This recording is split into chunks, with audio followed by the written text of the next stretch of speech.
Hello everybody, this is Dylan again. I'm doing a top 10s list. It's been a while since I did one, and this top 10s list is top 10 forgotten Sonic characters. Okay, this one's Tiara Bubowski. She's from a canceled Sonic game called Sonic X-treme or Sonic Mars, depending on which model you're going on. She was supposed to be Sonic's potential love interest, and she was supposed to add some romantic tension to the Sonic universe. She was spunky, and she was supposed to be able to match up with Sonic's attitude, but not be as fast. She would do 2D play styles, but they realized how similar her gameplay was to a recent game that came out at the time called Clockwork Knight, and she was canceled because of it. Now, she was going to be involved in 3 canceled stories, but I'm going to choose the best one out of all 3, in my opinion, called Sonic Boom. You can look up the other ones if you want to. Dr. Robotnik gets sick with a deadly virus that he can't find a cure for, so he infects Sonic with it, and he kidnaps Tiara just so then Sonic would go out and look for the cure.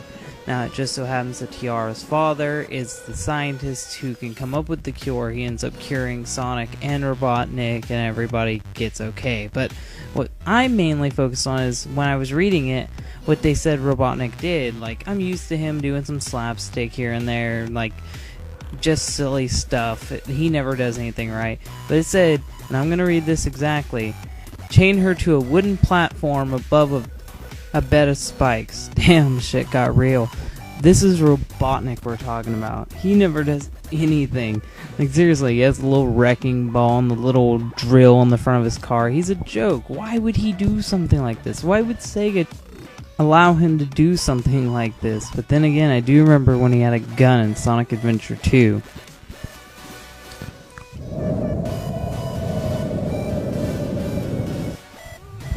Throughout the years, Sega's added plenty of cast to the Sonic roster, and unfortunately a lot of them go on to be forgotten. One of them is our next one, Bark the Polar Bear.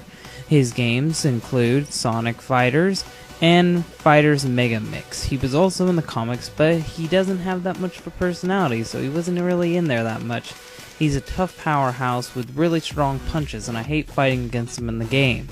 So that's all I can basically say about this guy, because he didn't really have a personality. He was just an arcade character.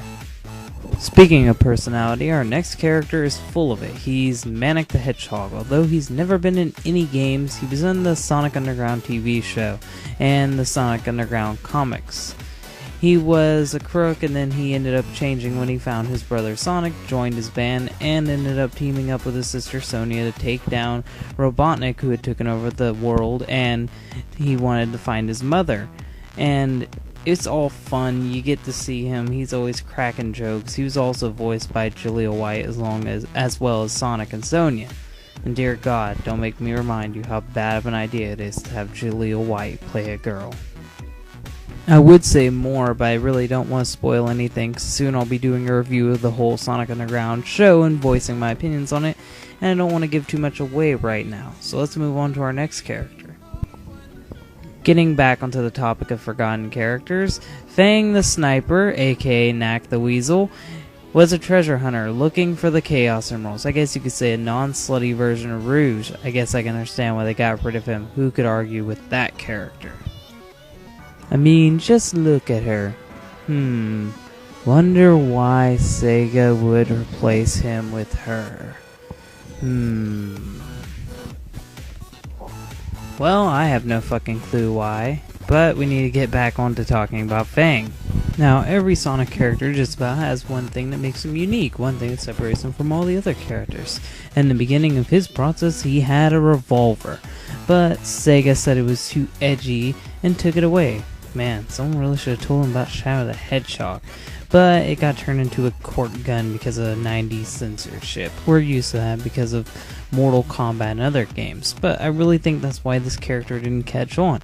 He had so much potential, but because of his censorship, he only got to be in 2 games. Unfortunate.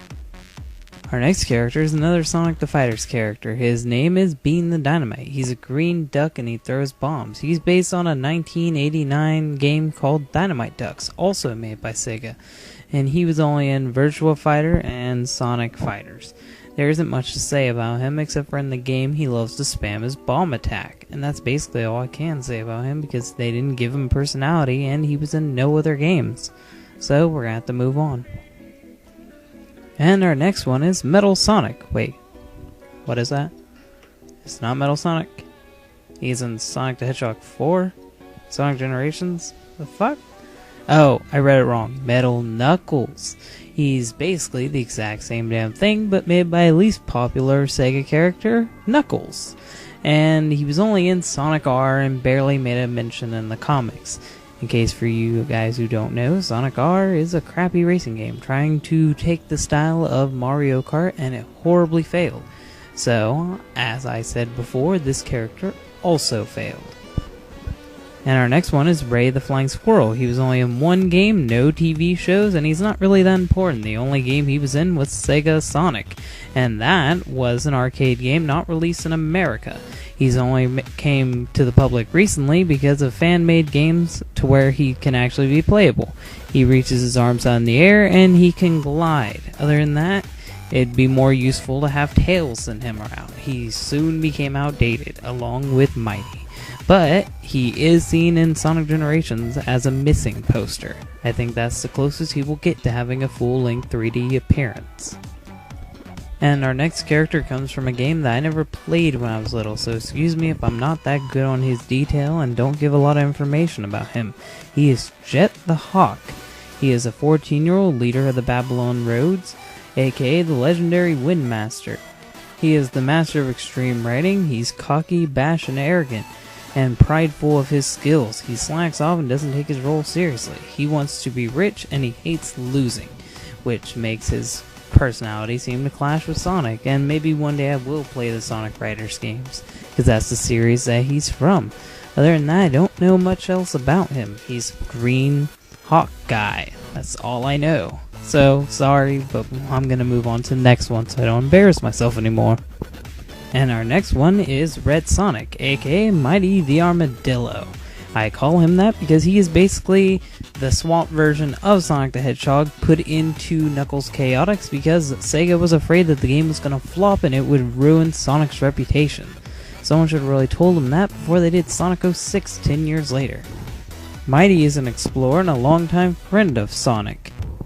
He was even once thought to be the idea of the mascot for the Sega company, but only being in 2 games and Sonic stealing his spotlight, he soon became a mystery, disappearing from Sonic games altogether. People want him back, but I say what's even the point? We already have fucking Sonic. That's really one thing I get pissed about, is that there's these basically palette swapped characters and they're supposed to be all new characters. We get Silver and Shadow, and I like Shadow as a character, but when I first saw him, I just called him Black Sonic. Call me racist if you want to. I don't care. I don't see color like that. I'm just saying. You can't just keep swapping palettes. I don't want Scourge. I don't want any other knockoff Sonics. I just want original characters. Use that brain you had, Sega. Try. Just try. Anyway, I'm going to move on for this. It pisses me off too much. Speaking of palette swamps, there's Eggman Nega. He's a descendant of Eggman from 200 years in the future in another dimension, and he battles Blaze and Silver. If Silver's your arch nemesis, I feel sorry for you.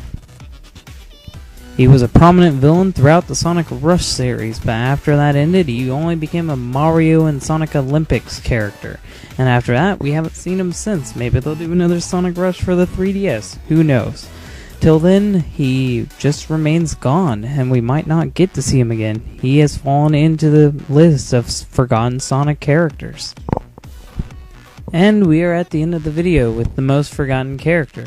And this one, in case you might be shocked, is Caliburn from Sonic and the Black Knight. He's an annoying British sword, and I just got tired of him. I got tired of that whole game. The motion controls were shitty. You could only move frontwards and not backwards. backwards. Rings were almost completely pointless. They focused more on battling than even platforming.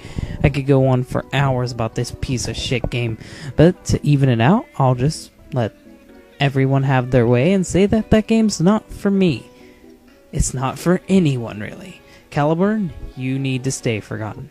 Sega, throughout the years you have forgotten a lot of characters, and maybe I'll do another list of your forgotten characters. Till then, this has been Dylan from DHT, and I'm signing out. Bye. Well, this is the Inslate Thingamabobby, and in case you didn't notice, I'm feeling better. I have been for a while now, and I hope you guys know as this YouTube goes on, I will be changing, and if you like what I'm doing, then just tell me. And if you like my list, just give me a new subject. I'm willing to do videos, and I love taking suggestions. I would love it if you would like and share my videos. I need more views and more subscribers. So remember, hit that subscribe button, and bye.